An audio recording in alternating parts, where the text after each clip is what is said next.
जो धर्म मनुष्य को मनुष्यता के आचरण से जीने नहीं देता, उसे धर्म कैसे कहा जाए। साथियों, जय भीम। चलिए बाबा साहब का एक और भाषण हम पढ़ते हैं, हम उनका जिक्र करते हैं। ये भाषण रविवार 8 दिसंबर 1935 को बाबा साहब ने दिया था।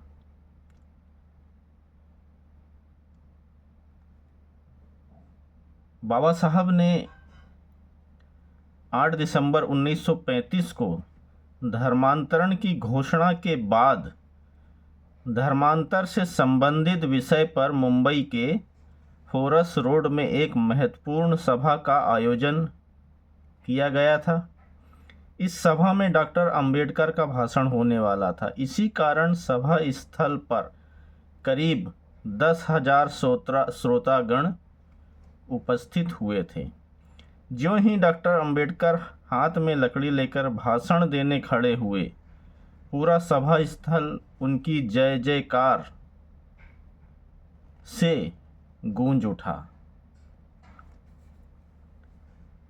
सभा में अत्यंत गंभीर वाणी में डॉक्टर अंबेडकर ने अपने भाषण में कहा, सभा अध्यक्ष महोदय और भाइयों,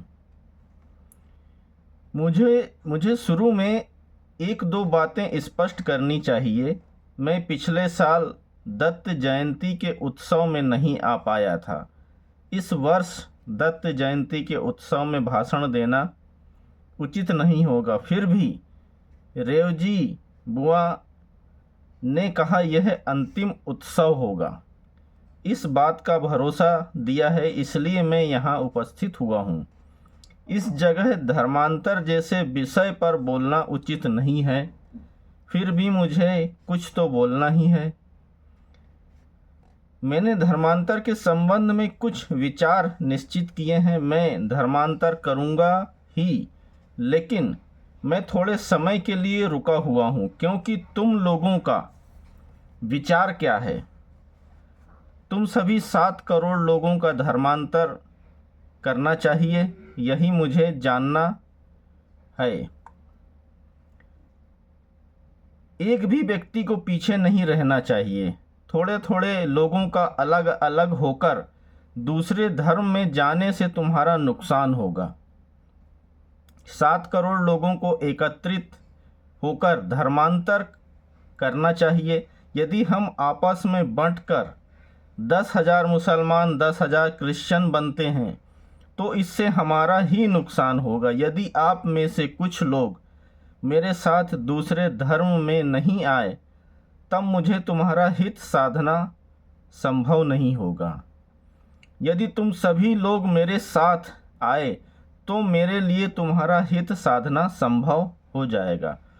तुम सभी लोगों का एक ही निश्चय होना चाहिए। उसे समय लगेगा, तब तक मैं रुकने को तैयार हूँ, लेकिन यह समय सिर्फ तुम्हें दिया है, स्पृश्य लोगों को नहीं।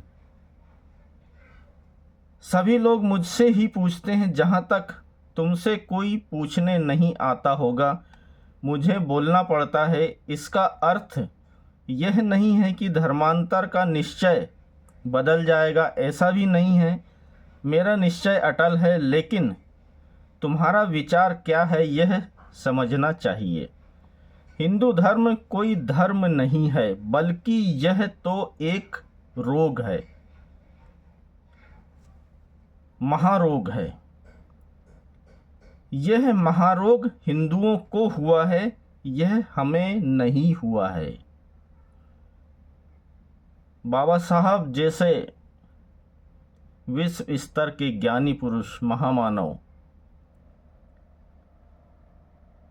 उन्होंने यदि कोई शब्द कहा है, उन्होंने कोई बात कहा है, उसमें अत्यंत गंभीरता, अत्यंत गहराई होती है। तो मैं इस शब्द को फिर से, इस वाक्य को फिर से दोहरा रहा हूँ। हिंदू धर्म कोई धर्म नहीं है, बल्कि यह तो एक रोग है, महारोग है। यह महारोग हिंदुओं को हुआ है, यह हमें नहीं हुआ है। उसके संसर्ग में आने से हम बाधित हो रहे हैं। यदि किसी मनुष्य को संसर्गजन्य रोग हो जाता है तो उसे क्वारंटाइन में रखा जाता है। उसी तरह हिंदुओं से हमें अलग रहना चाहिए। रोग हिंदुओं को हुआ है, हमें नहीं। हम अछूतों ने कोई पाप किया है क्या? कुछ भी नहीं। पाप स्पृश्य लोगों ने किया है, पर उसका फल हमें भोगना पड़ रहा है। इसलिए हम लोगों को उनसे दूर रहना चाहिए। यदि हिंदुओं को अपना बचाव करना है तो वे हमारे पीछे चले आएं। स्पृश्यता अस्पृश्यता समाप्त करने का प्रयत्न करो। ऐसा कहने मात्र से अस्पृश्यता को खत्म कर पाना संभव नहीं है। हिंदू धर्म तो धर्म ही नहीं है। बाबा साहब ने ये क्लियर किया है कि हिंदू धर्म धर्म ही नहीं है। जिनको धर्म से बहुत लगाव है उनके लिए ये बहुत बड़ी बात है कि हिंदू धर्म तो धर्म ही नहीं है। हिंदू धर्म भी धर्म है, मुझे यह बात समझानी चाहिए। हिंदू धर्म जहर है, जहर से वह अमृत बन जाएगा, यह कभी संभव ही नहीं है। जिस धर्म के लोग अछूतों के साथ अमानवीय आचरण करते हैं उसे धर्म कैसे कहा जा सकता है? जहर को अमृत बनाने की कला किसी को आती हो तो वह मुझे बतलाए। जहर का अमृत होना संभव नहीं है।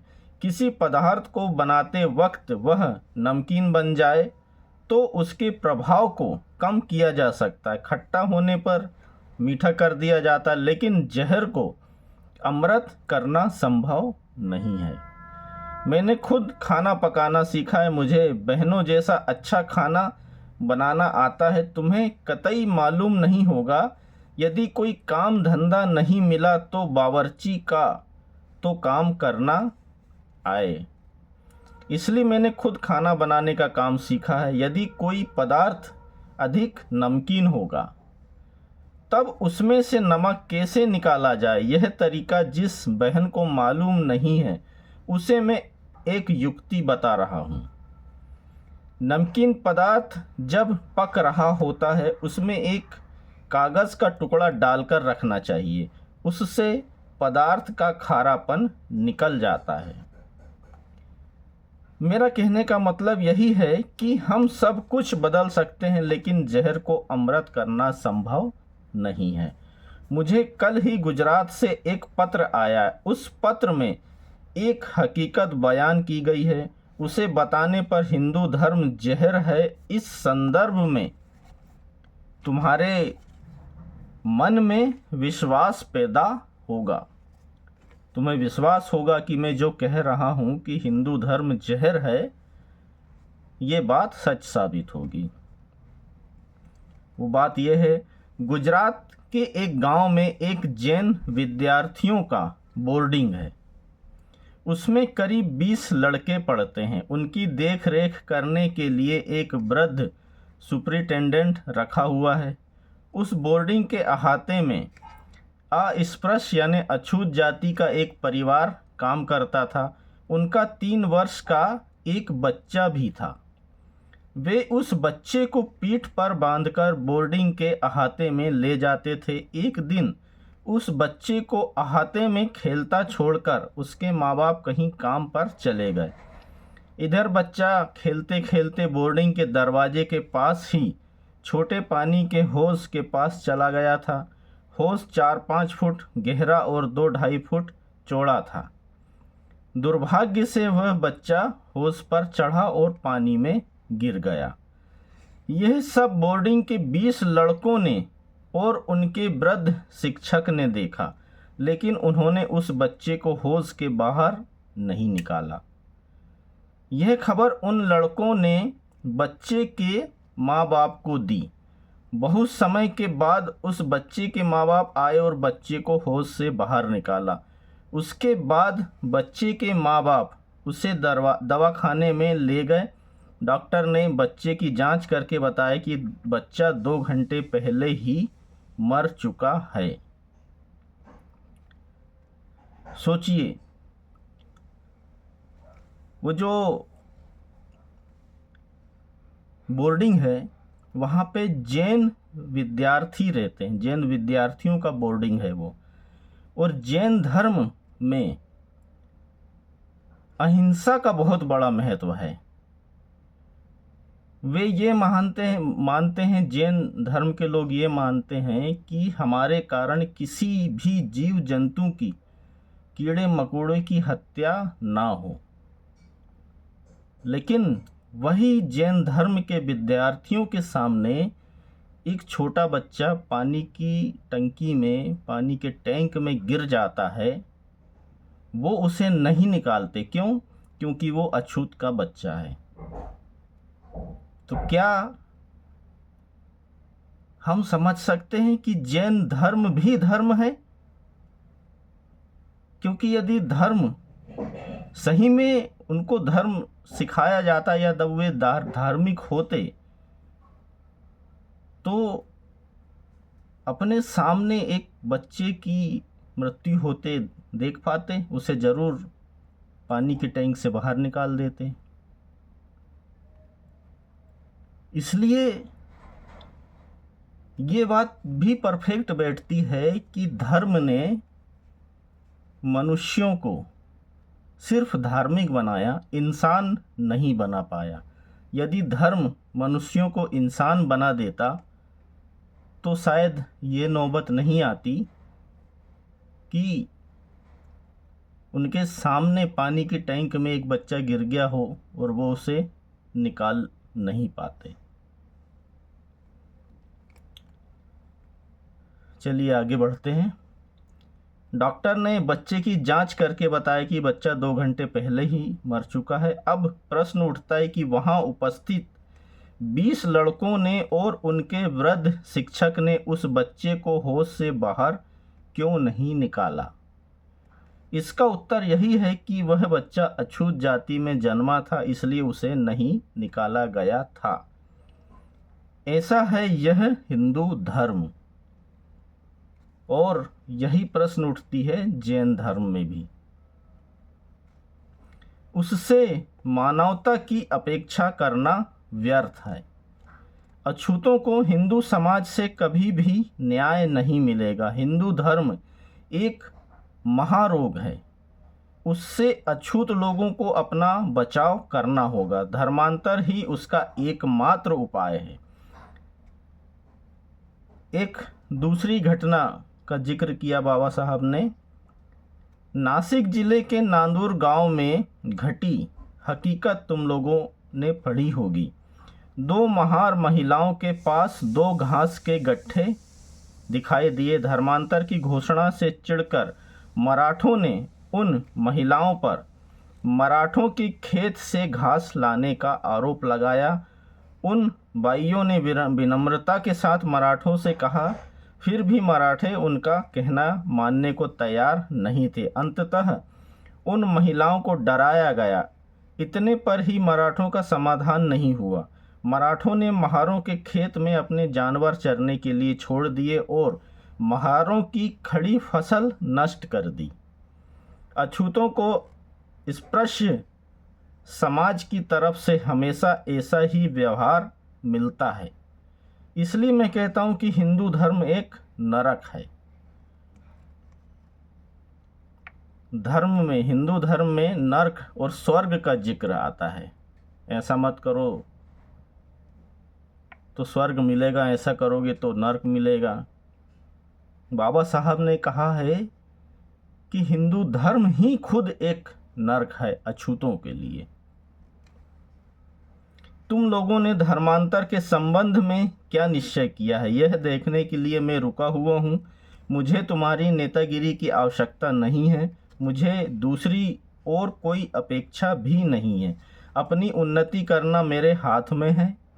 यदि आपने मेरे साथ धर्मांतर करना है तो तुम सब लोगों को मेरे साथ आना चाहिए। यहाँ 1-2 माह के बाद पहली मुंबई में क्षेत्रीय महार परिषद सम्मेलन होने वाला है। लोगों के निश्चय के बाद ही दूसरे समाज की परिषद होगी। उनका निश्चय हो जाने के बाद फिर सभी अछूत जातियों की परिषद ली जाएगी और फिर कोई निर्णय लिया जाएगा। इसमें कुछ समय लगेगा। मैं ज़रूरी समय तुम्हें दे रहा हूँ। तुम्हारा निश्चय क्या है, उसे निश्चित करो। धर्मांतर करने का मतलब क्या करना है, उस बात का विलोपन करने में कोई अर्थ नहीं है। जिस मकान में तुम रहते हो उसे सदा के लिए छोड़ने का निश्चय तुम्हारे मन हो जाने पर किस मार्ग से जाना है वह मैं बतलाऊंगा। तुम लोग हिंदू धर्म में रहते हो क्योंकि तुम मूर्ख हो। बाबा साहब ने कहा है, बहुत कड़वी बात कही है बाबा साहब ने, कि तुम लोग हिंदू धर्म में रहते हो, तुम लोग मूर्ख हो। तुम्हें लाज लज्जा नहीं है, शर्म नहीं है, इसलिए तुम्हें मानवता की समझ नहीं है। बाबा साहब ने कहा है कि तुम मूर्ख हो, तुम्हें लाज लज्जा नहीं है, तुम्हें शर्म नहीं है, इसलिए तुम्हें मानवता की समझ नहीं है। यही कारण है कि तुम लोग हिंदू धर्म में रह रहे हो।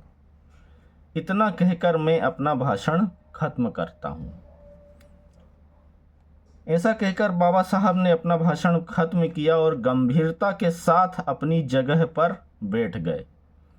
भाषण खत्म करते समय उनका चेहरा गंभीर और लाल हो गया था। वे इतने भावुक हो गए थे कि उनके मुंह से आगे शब्द ही नहीं निकल रहे थे। उन्होंने एकाएक भाषण खत्म किया। उसका श्रोताओं के मन पर भयानक प्रभाव पड़ा, गहरा प्रभाव पड़ा। उनके बोलने का ढंग सीधा साधा था, लेकिन हाजिर जवाब था। वे तीखा बोलते हुए श्रोताओं के अंतः मन को कचोटते हुए आगे निकल गए। यह सभा बाद में कुछ ना बोलते हुए खत्म कर दी गई थी। इस सभा में अध्यक्ष ने समारोह के अंत में कुछ भी नहीं कहा और भाषण के बजाय डॉक्टर अंबेडकर के प्रति अत्यधिक आदर दिखाया था।